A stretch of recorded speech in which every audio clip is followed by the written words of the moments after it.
Hello friends, अस्सलाम वालेकुम। उम्मीद है आप लोग खैरियत से होंगे। हम थेफ्ट पढ़ रहे थे। थेफ्ट का सेकंड पार्ट है कि इसका आर्टिकल 10 है जो हम पढ़ रहे थे कि केसेस इन विच हद शैल नॉट बी इम्पोज, कि कौन से केसेस में हद इम्पोज नहीं होगी, जहाँ पर अगर ऑफेंडर है या विक्टिम ऑफ द थेफ्ट है वो एक दूसरे से रिलेट करता हो, यानी कि स्पाउस हो, मियाँ बीवी हो, एसेंडेंट पैटर्नल और मैटरनल हो, यानी कि ऐसे, या डिसेंडेंट पैटर्नल और मैटरनल हो। ठीक है, ब्रदर और सिस्टर और फादर और मदर हो गया, यानी कि आंटी, मामू, चाचू एक्सेट्रा, ये चीज़ हो गए। फिर ब्रदर और सिस्टर और दियर चिल्ड्रन, यानी कि अपने बहन भाई हो गए या जो उनके बच्चे वगैरह हो गए, अगर उन्होंने कोई चोरी की हो तो तब हद इम्पोज नहीं होगी। फिर बी के अंदर कहता है when a guest has committed theft from the house of his host, यानी कि कोई गेस्ट है वो अपने मेज़बान के घर के अंदर चोरी कर ले, तब उस पर भी थेफ्ट लाइबल नहीं होगी। जब थेफ्ट लाइबल नहीं होती, इम्पोज नहीं होती, तब वहाँ पर ताज़ीर होती है। ठीक है, फिर when a servant or employee has committed theft from the heirs of his master or employer to which he is allowed access, यानी कि एक सर्वेंट है या एम्प्लॉई है वो थेफ्ट करता है एक हेयर्स के अंदर, जहाँ पर उसको उसके मास्टर ने या उसके एम्प्लॉई ने उसको एसेस दी हुई है उसके घर में जाने की, उस हेयर्स के अंदर जाने की। ठीक है,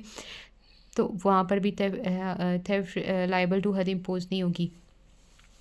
When the stolen property is wild grass या fish या bird या dog या pig या intoxicating musical instrument है या perishable food stuff है for preservation of which provision does not exist। ठीक है, यानी कि विल्ड ग्रास हो गई, फ़िश हो गया, बर्ड्स हो गए, डॉग, पिग एक्सेट्रा, इंटॉक्सिकेंट्स हैं कोई, ठीक है, जहरीली कोई चीज़ें हैं, या ऐसा म्यूज़िकल इंस्ट्रूमेंट जो कि बहुत ही दिमाग के ऊपर लग रहा हो, या जो पेरिशेबल फूड स्टफ्स हैं जो कि जल्दी ख़राब होने वाले फूड स्टफ्स हैं। ठीक है, अगर उसकी चोरी कर दी तब भी उस पर हद इम्पोज नहीं होगी। फिर when the offender has a share in the stolen property the value of which after deduction of the share is less than the nisab, यानी कि स्टोलन प्रॉपर्टी जो की हुई है एक या एक से ज़्यादा लोगों ने जो की है, और वो जो प्रॉपर्टी अगर उन्होंने स्टोल की है और उनके डिवाइड करने के बाद उसकी वैल्यू अगर निसाब के बराबर नहीं बन रही, तब वहाँ पर भी हद इम्पोज नहीं होगी।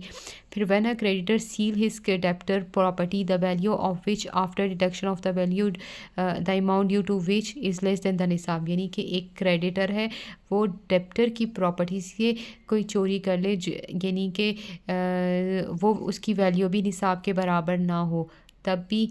हद इम्पोज नहीं होगी। इसका जी पॉइंट देख लेते हैं। When the offence has committed theft under ikrah और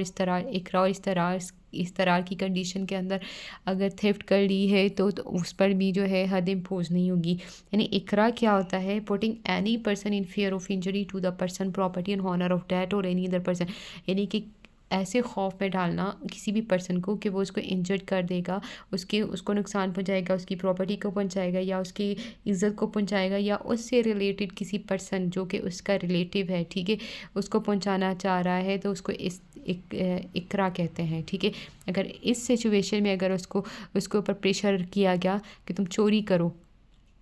और वो इस प्रेशर में आके चोरी करता है, तो वो थेफ्ट लाइबल टू हद नहीं होगी। ठीक है, फिर इस्तरार किसे कहते हैं? Means a situation in which person is in apprehension of death due to extreme hunger और थेफ्ट, यानी इस्तरार क्या होता है? कोई भी पर्सन है वो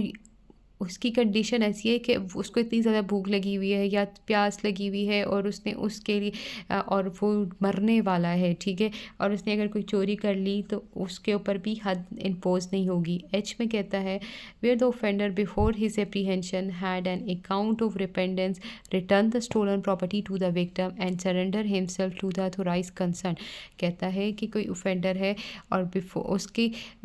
उसके पता चलने से पहले ही अगर वो जो है माफ़ी मांग ले, ठीक है, तौबा कर ले, और वो जो स्टोलन प्रॉपर्टी, अगर उसने प्रॉपर्टी जो स्टोल की हुई थी वो विक्टिम को वापस कर ले और सरेंडर कर ले अथोराइज मेडिकल कंसर्न के सामने, अथोराइज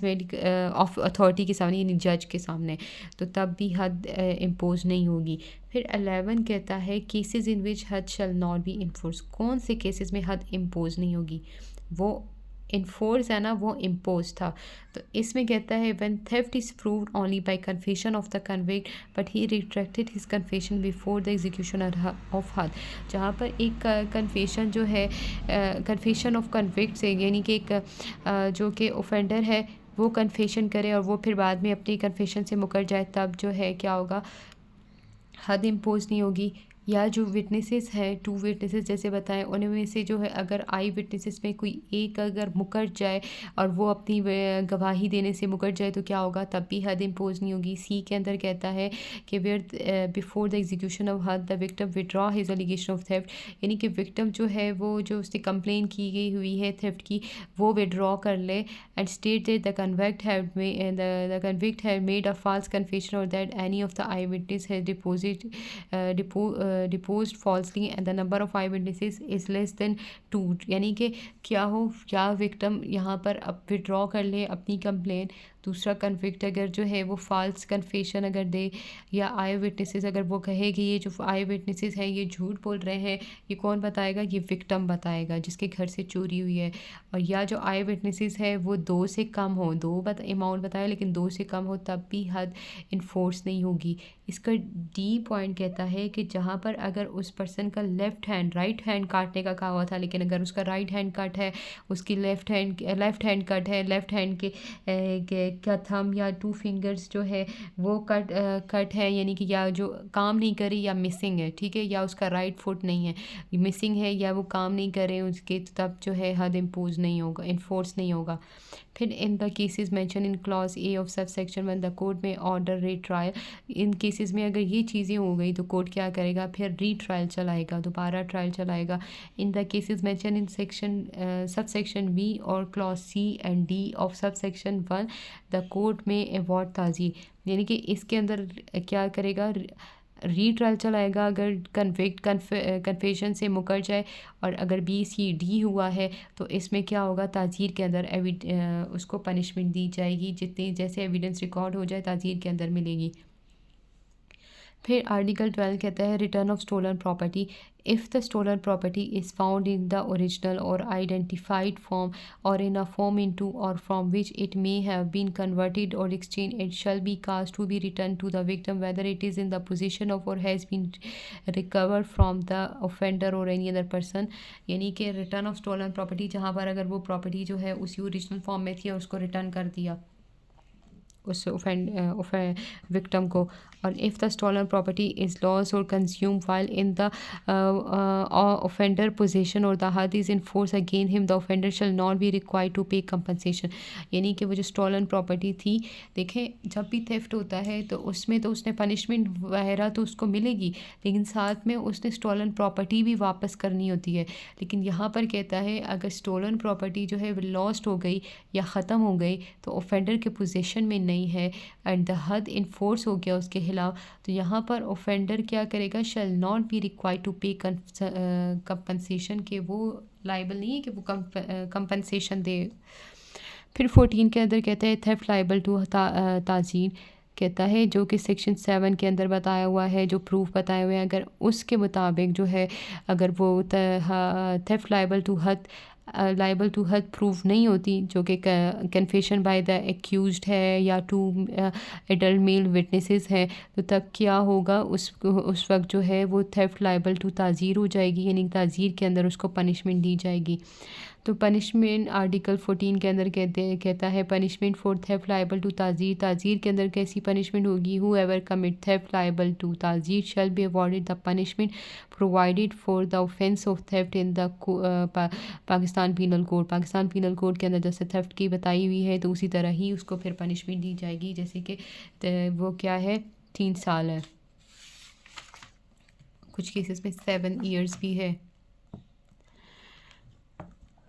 आर्टिकल 15 के अंदर हराबा आ जाता है, हराबा को देख लेते हैं, ये भी इम्पॉर्टेंट है, जिसमें कहता है कि व्हेन एनी वन और मोर पर्सन, एक या एक से ज़्यादा person, whether equipped with arms और not make show of force for the purpose of taking away the property of another, attack him or cause wrongful restraint or put him in fear of death or hurt such person or persons are said to commit हराबा, जैसे डकैती हो गया, ठीक है। इसी तरह हराबा है कि एक या एक से ज़्यादा जो पर्सन है उनके हाथ में जो है कोई पिस्टल्स वगैरह हो, कोई वेपन वगैरह हो, और वो इसलिए इस्तेमाल की जा रही है कि वो दूसरे की प्रॉपर्टी छीन ले और या उनके ऊपर अटैक करे या रॉन्गफुल रिस्ट्रेन करे उन लोगों को अंदर, या ऐसा खौफ डाले डेथ का या हर्ट का कि उनके ऊपर, यानी फॉर एग्जांपल पिस्टल पकड़ लिए कि जितना माल है दे दो, जो मोबाइल है दे दो, तो ये क्या होगा, वो हराबा आ गया। ठीक है, फिर the provision of section 7 shall apply mutatis mutandis for the purpose of haraba, यानी कि जो कि सेक्शन 7 के अंदर बताया हुआ है प्रूफ हराबा के लिए, वही है इसके ऊपर भी अप्लाई होगा। एडल्ट मेल विटनेसेस वाला और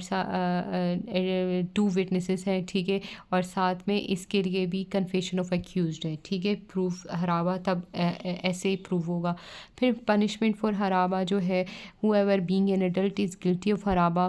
कोई भी जो पर्सन है वो एडल्ट है और हराबा का गिल्टी है, in the course of either any murder has committed nor any property has been taken away shall be punish with whipping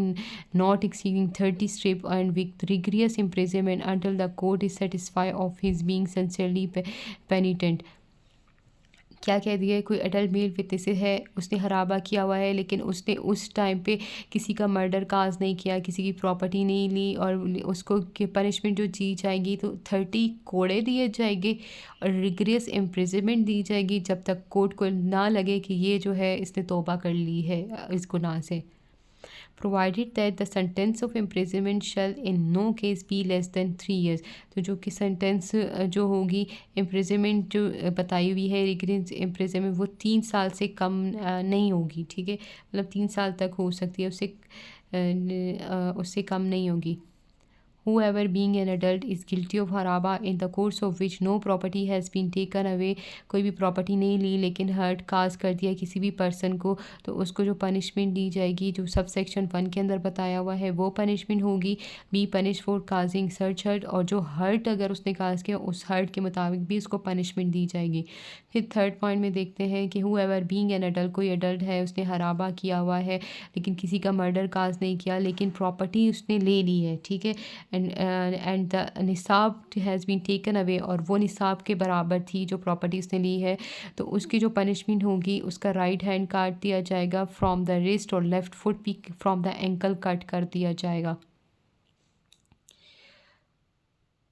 फिर provided that one the offence of haraba has been committed conjointly by more than 1 person, conjointly अगर offence किया हुआ है तो punishment of amputation shall be impose only if the value of the share of each is not less than the nisab, यानी कि अगर जो हराबा की पनिशमेंट अगर एक या एक से ज़्यादा लोगों ने की हुई है, और जब वो जो एम्पुटेशन ऑफ एम्पुटेशन हाथ कट करने की या लेफ़्ट फुट कट करने की जो है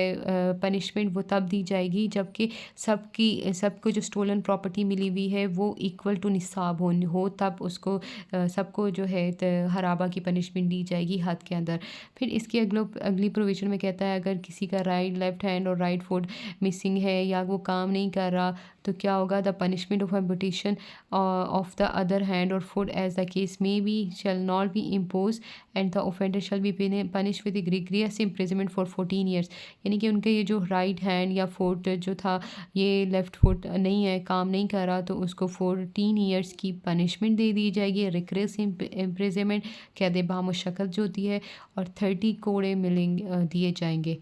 फिर 4 पॉइंट के अंदर कहता है whoever being an adult is guilty of हराबा in the course of which he committed murder, अगर उसने हराबा कमिट किया लेकिन उसने किसी की डेथ भी काज कर दी है तो उसको भी पनिशमेंट जो दी जाएगी डेथ की दी जाएगी हद के अंदर।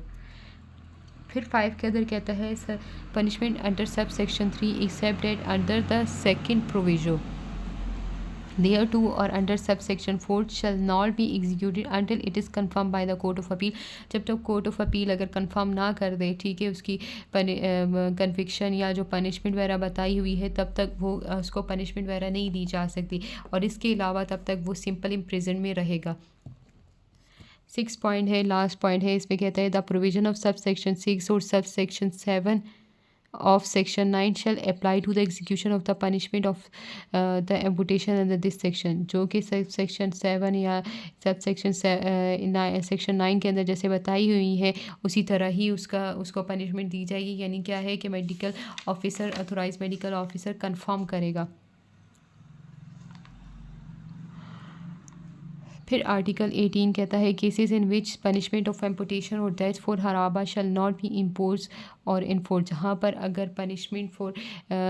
हराबा जो है वो इम्पोज़ नहीं हो रही या इन्फोर्स नहीं हो रही, तो फिर उसको क्या कौन सी पनिशमेंट दी जाएगी, वो ताज़ीर के अंदर उसको पनिशमेंट दी जाएगी। ठीक है, पाकिस्तान पीनल कोड के अंदर जो पनिशमेंट बताई हुई है उसमें देखा जाएगा, उसी तरह ही उसको पनिशमेंट दी जाएगी। 19 के अंदर कहता है कि return of property taken away during haraba, अगर वो जो प्रॉपर्टी अगर रिटर्न कर दे, ठीक है, उसके ऊपर कार्रवाई करने से पहले ही वो प्रॉपर्टी सारी रिटर्न कर दे, तब भी उसके ऊपर हद इम्पोज नहीं होगा। ठीक है,